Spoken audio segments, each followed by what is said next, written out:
Artis Nikita Mirzani bersama asistennya, IM, menjalani sidang perdana atas kasus dugaan pemerasan terhadap pengusaha skincare Reza Gladys. Kasus ini menarik perhatian publik karena melibatkan nama besar di industri hiburan dan dunia usaha. Namun, di tengah tekanan besar yang harus dihadapinya, Nikita mengungkapkan bahwa ia mendapat dukungan penuh dari putrinya, Loli.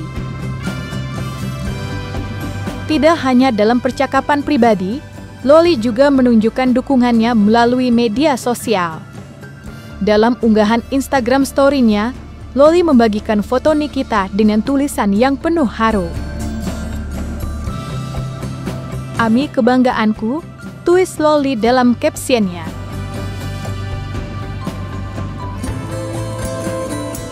Anak aku, Loli, katanya Ami semangat terus, Ami doain, Loli doain yang terbaik. Aku selalu berdoa juga untuk ini, semoga masalah apa yang sekarang kita alami, yaitu aku dan mama aku, semoga bisa cepat selesai. Karena kan mau gimana pun juga ibu aku kan pahlawan aku ya, bukan hanya pahlawan aku tapi pahlawan keluarga kecil kita, keluarga pahlawan adik-adik aku juga. Karena kan kalian bisa tahu sendiri, ibu aku ini kan single fighter, single mom, tidak pernah mempunyai sosok suami. Jadi kan harus mencari semuanya sendiri gitu. Jadi pasti gak ada sosok Mimi tuh pasti adik-adik aku terutama ya pasti merasa kehilangan, karena kan pasti mereka kan, apalagi kan umur mereka masih segini, beda jauh sama aku ya, mereka kan pasti masih butuh pelukan seorang ibu, masih butuh kehadirannya, manja juga, apalagi kan adik-adik aku ini kan manja banget. Ya semoga doa untuk aku buat Mimi, dan setiap harinya aku selalu doain buat Mimi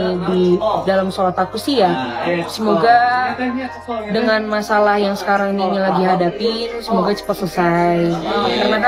Karena kan Mimi kan lagi berhadapan sama orang rese ya, sama orang rese banget, gak bisa banget diem gitu ya. Jadi harus bener-bener kuat, semoga dia kuat, karena Loli tahu Mimi kan emang selalu kuat gitu ya. Iya. Sehat juga, semoga Mimi diberi kesehatan, semoga Mimi diberi kekuatan yang sangat-sangat kuat sama Allah, semoga bisa kumpul lagi bareng sama kita, bisa ya kebersamaan itu sih pastinya. Kangen lah pasti, karena kan gara-gara ada masalah yang sebelumnya juga jadi semuanya berantakan. Dan aku juga belum bisa muncul dulu karena kan situasi juga masih panas ya, masih tidak bisa diprediksi dan tidak bisa kita andalkan. Jadi makanya kenapa banyakan orang banyak nanya kenapa kok Loli belum munculnya jarang, karena aku lagi me time dulu guys, lagi healing dulu supaya aku di sini bisa cepat pulih. Makanya kalian doain aja. Di tengah masa sulit yang kini harus dihadapi Nikita Mirzani, dukungan dari anak-anaknya menjadi sumber kekuatan yang tak ternilai. Sebagai seorang ibu, perasaan rindu terhadap buah hati tentu sangat mendalam, terutama setelah 3 bulan berlalu tanpa bertemu langsung dengan mereka. Situasi ini membuat perasaan Nikita terpecah menjadi 2. Di satu sisi ia merindukan kehadiran anak-anaknya, sementara di sisi lain, ia harus berjuang untuk membela haknya sebagai terlapor di kasus hukum yang menjeratnya. Pesannya, mereka anak-anak kuat insya Allah. Ya nggak apa-apa, nanti bisa diulang kalau sudah bebas. Kalau anak-anak kan di rutan Pondok Bambu itu ada telepon yang bisa video call. Sekarang hubunginnya ya lewat video call aja. Dalam seminggu hampir tiap hari. Di tengah pikirannya yang terpecah antara kerinduan kepada anak-anak dan perjuangan hukumnya, tidak dapat dipungkiri bahwa tekanan yang dialami Nikita Mirzani bisa berdampak pada kondisi psikisnya. Namun, satu hal yang membuat Nikita berbeda adalah ketegaran mental yang selama ini menjadi ciri khasnya. Dalam situasi sulit seperti ini, ia tetap berusaha menunjukkan kekuatan, seperti yang terlihat saat dirinya berhasil mengendalikan emosi selama jalannya sidang kemarin.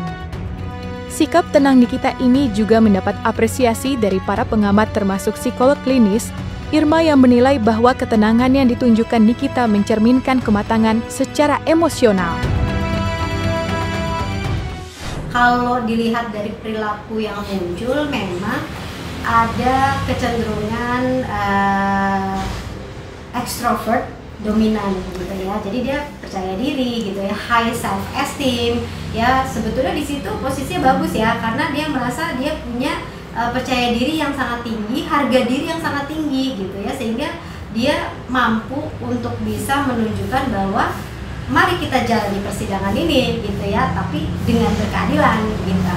Jadi memang secara ekstrovert ya, dia menunjukkan bahwa dia seseorang yang berani tampil, berani menunjukkan dirinya ya, terus kemudian punya self esteem yang tinggi. Nah, tapi pada beberapa orang juga perlu hati-hati. Jadi kalau di semua situasi dia menunjukkan seperti ini, khawatirnya nanti punya persoalan secara psikologis lain ya. Jadi kalau kita lihat dari apa yang dilakukan, dia memang menunjukkan rasa percaya diri yang tinggi. Jadi memang kontrol dirinya tuh aktif banget gitu ya, sehingga dia bisa membedakan mana yang harus dia lakukan ketika di sebuah sistem ya kan. Contohnya di ruang sidang dia tetap tenang gitu ya.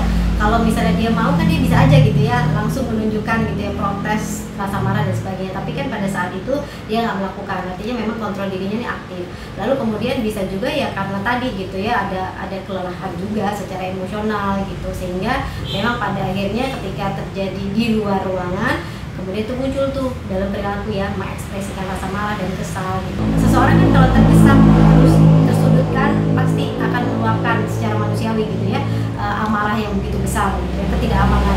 Itu kan mekanisme alami orang ya. Jadi dia splitting lah, artinya splitting ini dia memisahkan di emosi yang ini, emosi yang sebelumnya dia di ruang sidang sama emosi yang kalau di luar sidang seperti apa gitu. Itu mekanisme kita untuk adaptif ya ketika kita berada dalam sebuah situasi yang nggak aman. Jadi kalau orang yang mampu untuk mengontrol emosinya itu biasanya dalam keadaan terdesak sekalipun dia cukup tenang gitu untuk bisa mengekspresikan itu.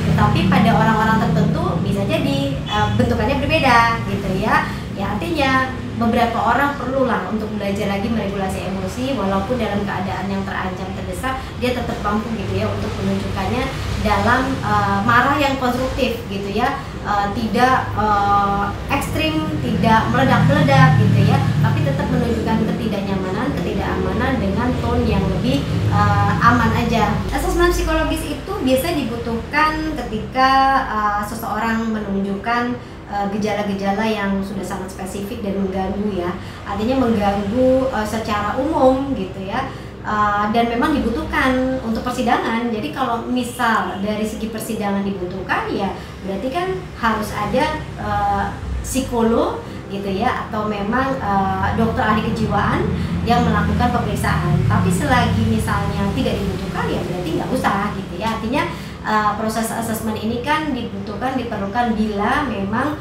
bersinggungan atau sebagai data untuk bisa menganalisis sebuah persoalan dan kemudian diambil sebuah kesimpulan di mana itu memang unsurnya ada unsur kepentingan gitu ya, kepentingan dalam arti keadilan gitu ya, mencari memang sebenarnya mana sih yang memiliki motif, mana yang enggak gitu. Jadi kalau secara umum kalau belum perlu ya nggak perlu dilakukan.